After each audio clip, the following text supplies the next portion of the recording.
A&M tested something that could save homes and lives in the next big wildfire.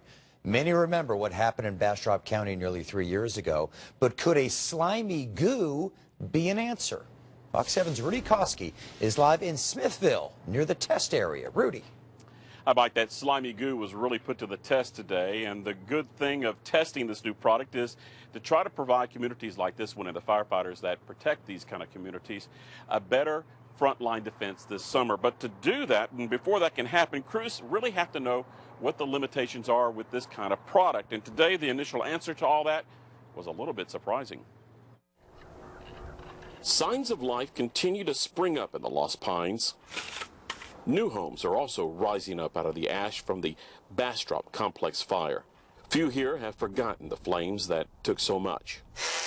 Olin Wardlaw and others who have returned are rebuilding with fire prevention in mind. It's a more conscious effort to, keep the fire potential to a minimum. This green slime called Tetra KO may provide a new level of protection and prevention. It's made mostly from starch and is biodegradable.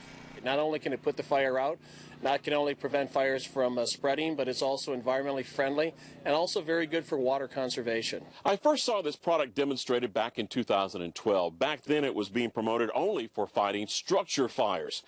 Now researchers at Texas A&M want to know if this substance can help prevent this from happening again. Fire was set Wednesday afternoon in a field near Smithville. Different sections were pre-treated with different concentrations of the gel. The fire, which was monitored by an aerial camera, was stopped in some spots, but not as well as expected in areas soaked the day before.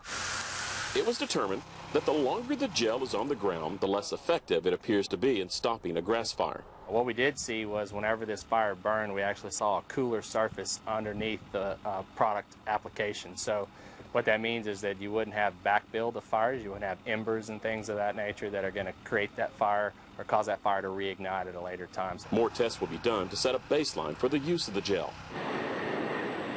Its immediate use may be with airdrops and to combat approaching flames as they threaten an area. If you put this on your house and then you evacuated, are the chances or odds of you coming back to a house that's still standing better? And we really feel like the answer would be yes to that. The goal is to have standards set and the gel issued to state Forest Service units by this summer. So a little good news, bad news with this test today, and we also determined that along with the fact that it may not exactly be a long-term preventative, but maybe a short-term preventative, it also could help ranchers. A lot of fence posts were also pre-treated with this slimy gel, and they survived that inferno that was set today, and that's good news because that could save cost for those ranchers and farmers along those fence lines that may be impacted by a large grass fire. Now back to you in the studio. Yeah, more work because people will take anything against those. All right, thank you, Rudy.